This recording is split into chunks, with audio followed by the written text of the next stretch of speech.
What's going on, everybody? Welcome back. And sorry I haven't put this video out sooner. It's been crazy ever since I got back home from WrestleMania. It's been completely insane. I got home Monday night and I've been at work ever since. This is actually my first night off. So, anyway, no excuses. Let's get down to it. Let's talk about the WrestleMania experience. When I realized WrestleMania was going to be coming to the Dallas area, which is like 2.5, 3 hours away from me, that's when I decided, hey, I'm going to go. It was like a month before the venue. So I had worked some overtime. I said, well, you know what? I'm going to treat myself. So, I bought tickets we went to SmackDown, a Friday night SmackDown, and the Hall of Fame ceremony.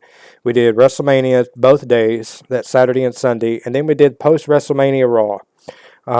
This was something I had never, ever been a part of. I hadn't been to a WWE live event since Stone Cold Steve Austin and The Rock were both still wrestling, and Mick Foley was a commissioner. It was so long ago. Like, I was a teenager. That's how long it was. So I really didn't know what to expect, and then going to a normal house show to WrestleMania with so many years in between, WWE has evolved so much over the years. So it was definitely, I wanted to talk about what my experience was, what I felt, just overall review of the trip.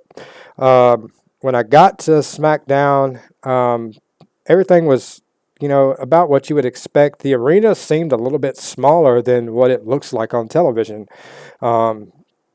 If you don't know, when you go to an arena for like Raw or SmackDown, it's not in this ginormous stadium. It's actually a really, really small area. There's just a lot of people in a little small space. So there's that. I mean, and the shows were great. The experience overall for a Hall of Fame and SmackDown was great. They were great shows. SmackDown was much of a letdown, the one before WrestleMania, because there really wasn't. The only matches that they had on SmackDown were with superstars that were not going to be competing at WrestleMania. And I think they did that because they didn't want their main event stars to get injured the night before WrestleMania, which kind of makes sense. So there was a lot of promo talking. There was a lot of promotion. There was a lot of everything going on. There was a dark match between a Chinese chick, I can't remember her name, and Aaliyah, who's in NXT. But that was really the only dark match at SmackDown. WrestleMania, Saturday and Sunday. WrestleMania Saturday, I felt, was a lot better than Sunday. The match quality was a lot better, that's for sure. The match that stood out to me more than anything that I felt was the best match was Cody Rhodes versus Seth Rollins. With WrestleMania Backlash coming up, I don't really see them being able to top a WrestleMania style match. I'm assuming they're going to put together probably a mediocre style match, but it'll be nothing like it was at WrestleMania. It was just overall a great match. Both of them did such a great job putting on, and it was an awesome match. The other thing that stood out to me that I enjoyed is the segment with Stone Cold Steve Austin at the end of it. The overall match qualities. The thing I did not like is Charlotte Flair versus Ronda Rousey. It seemed like that Charlotte was just trying to do her best to kind of do her job and then do Ronda's job. Ronda didn't really seem like she was really in sync with the match. So it was kind of like I don't know if WWE edited it out. I haven't went back and watched the match on Peacock, but when we were in the match, the crowd was yelling boring, boring, boring. That's what they were doing. They were yelling boring. I'm telling you. Everybody was yelling boring. I don't know if it said that if you go back and watch it on Peacock, they might have edited the crowd reaction to it, but that's what people were yelling. I didn't too much care for the match. I thought the match was very underwhelming.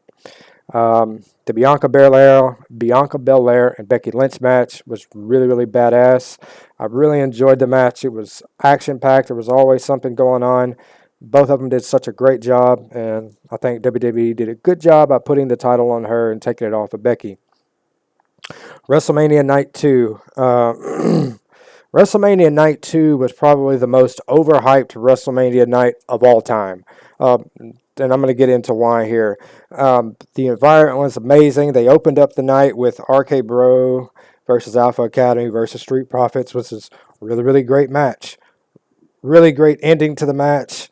It was Amazing match. And then every match up until then, the only match that I did not agree with is the New Day versus Butch Holland and Sheamus. It was like a minute and a half long.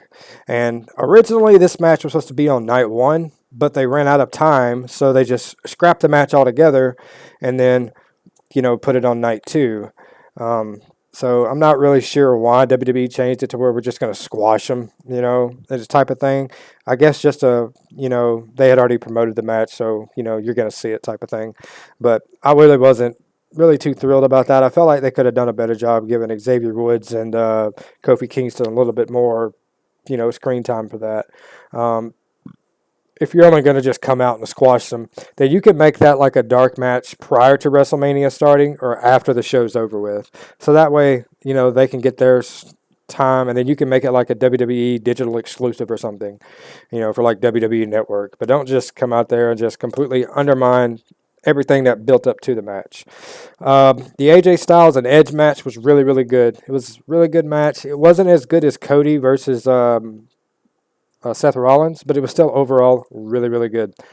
The match between Brock and Roman. Everyone going into WrestleMania knew who was going to win. We knew Roman was going to win. But the way the match ended was really, really abrupt and was really, really bad. I thought it was really good that Brock had a match that was longer than 30 seconds.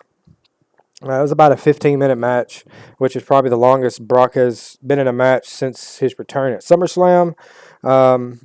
I understand why the match ended abruptly because, they wanted to protect their investment in Roman Reigns. They didn't want him to injure himself to a point where he couldn't compete.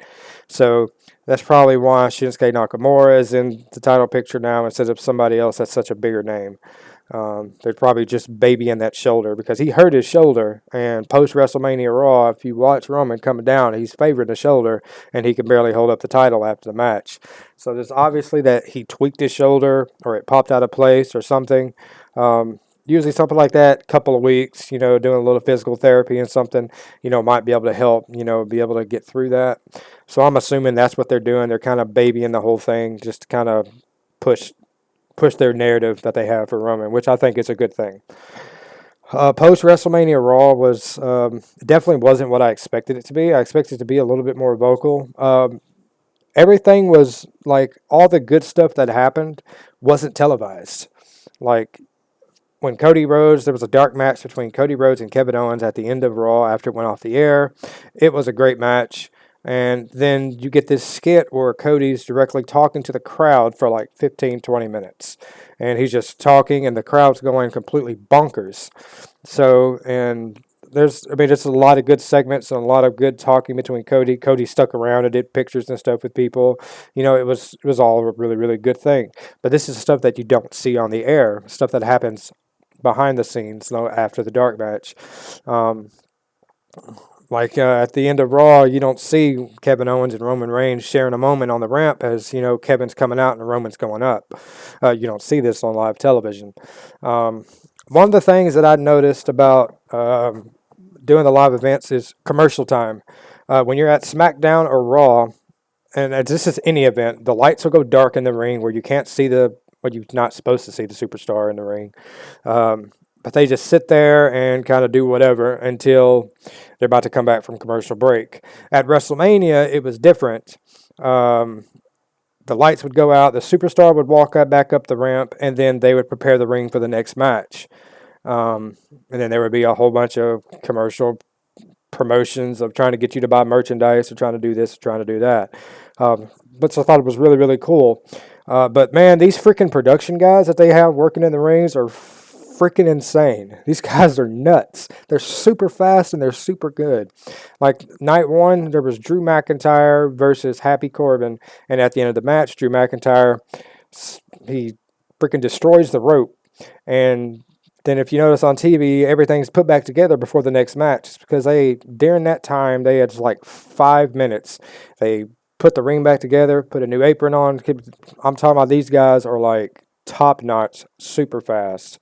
And so I just wanted to sit there and say that if you ever go to these shows, watch these production guys and how fast they move. Like we could see when Stone Cold was getting ready to come out, we knew he was coming out on a four-wheeler because prior to the match, they removed the steel steps from around the ring. And you can also tell he was getting ready to come down on a four-wheeler because there wasn't a single cameraman on the ramp at all. So we knew right then and there what was about to happen. The production guys are top-notch, and WWE did an amazing, fantastic job putting on the show. That was the most fun that I've had without the kiddo ever. That is the most fun I've ever had by myself. So I'm going to tell you right now, if you have the opportunity to go to something like this, just go. Just believe me, just go. Just don't do what I did and wait till the last minute and go. This is why I don't like doing that. I like planning things ahead. That's why I plan trips before I go to them. I know what I'm going to do because I know what to expect. Going to WrestleMania, I had no idea what to expect. We are going to do a video on how to properly plan for WrestleMania because it was a big knockout. It was a big letdown for me because there was so much stuff that I could have done if I had planned properly, but I didn't. Like WrestleMania Access, all the stuff that they have there. We went to WrestleMania Access. The ticket was like $10, and you pay $10 and it lasts the entirety of the entire WrestleMania week. So it was a great thing. It was at the K Convention Center, some convention center in downtown Dallas, which was pretty cool. It was like this WWE Superstore, and there was a lot of cool stuff where you could create your own entrance. You could take pictures with superstars, get autographs, and go to Undertaker's graveyard. There's a whole bunch of cool stuff, but I couldn't do most of it because I didn't have the cash to shell out for it. So I was just like, all right, whatever. Next year, WrestleMania Hollywood, I now know what to expect, so I know what to bring, and I know what to kind of do. So my overall experience is I had a blast. I loved it. The one thing that nobody really takes into account about going to WrestleMania is the environment of 77 or 70,000 plus people being around you. AT&T Stadium, I had never been into AT&T Stadium. AT&T Stadium is huge. Like when I got in there, like as soon as we walked in the doors and I could see the WrestleMania sign right there, I'm like, wow, dude, it's like right here. Like the entire building is like this big circle, and it walks completely around, and there's like multiple different floors, and I'm pretty sure just about every big arena is probably laid out the same. The main idea is, what's in the middle, the house, over 100,000 people. But the thing that I realized the most is that the food in these big arenas for like WrestleMania are super, super expensive. So if you have the opportunity, Saturday at WrestleMania, I didn't eat before I went to the arena. So I ended up spending like $40 on food in the arena. Sunday, I went out to eat prior to the doors opening. So that way I went and had like a pizza buffet. So I ate all I could freaking eat to try to fill myself up as much as possible. When I got to the arena, I bought some water so I could stay hydrated. And that's pretty much what I drank. And then I grabbed me a beer. And then towards the halfway through the show, I ordered me a hot dog, which was like $12. I know $12 for a hot dog is insane. Believe me, you're not preaching. But next year, you're talking about it being even higher because it's in California. The cost of living in California is a lot higher than it is in Dallas, so the prices are going to be hiked up some more. So something to keep in mind. But yeah, I didn't really expecting the environment of 70+ thousand people. There was a fight during the Ronda and Charlotte match, but shit happens, man. People get stupid and people like that. But other than that, there was no, crazy things. What I did not expect is the traffic. I had sit there and told myself, I'm like, man, 70,000 plus people here. It's going to be a mother getting out of here. But like I say, we're going to cover the rest. We're going to talk about parking and stuff in a different video. But parking was it was insane. Like getting out, the traffic, it was completely nuts. I think it took us like an hour to get out of AT&T area because I got a hotel in Irving. So it was clear on the other side of town, away from all the traffic, which is why I didn't want to get a hotel close to the venue. I wanted to get something away so that way traffic wasn't so bad. I'd rather drive further and, instead of being stuck in traffic. That's just how I am. And it's cheaper. The hotels are going to be cheaper, but we'll talk about that in the next video as well. Yeah, man, that's pretty much it, man. I had a blast. Like most fun I've had in a long time. We actually were going back to 2 more WWE live events over the next couple of months. May the 27th, Friday Night SmackDown will be in North Little Rock, Arkansas, which is about 2.5 hours away from me. Me and a friend of mine were going to be attending that. So definitely have videos coming out for that. And then in June the 10th, I believe, there's an event in Baton Rouge, Louisiana, which is like 5 hours from me. So we're going to go down there and go to that event as well. And we'll do that prior to us going on our summer vacation in July. Because we got a lot of stuff, to plan up for Disney and stuff like that. Going to a WWE live event is cheaper than going on a Six Flags trip. Because it's just a one-day thing. We go down there to the event, get a room, come back the next day. It's done. So I'll probably try to bring Asher on one of those trips just to see how he does. I'm not really sure yet. I really want to talk to his mom and I really want to get more into it and try to understand, I don't want to take him to Raw because it's 3 hours. And I know for sure he's not going to be able to sit still for no damn 3 hours. But going to an event, a SmackDown, where it's only a couple of hours, might be a little bit more feasible for him that way. So we'll probably take him to Baton Rouge with us to that live event there, just to give a trial run to see.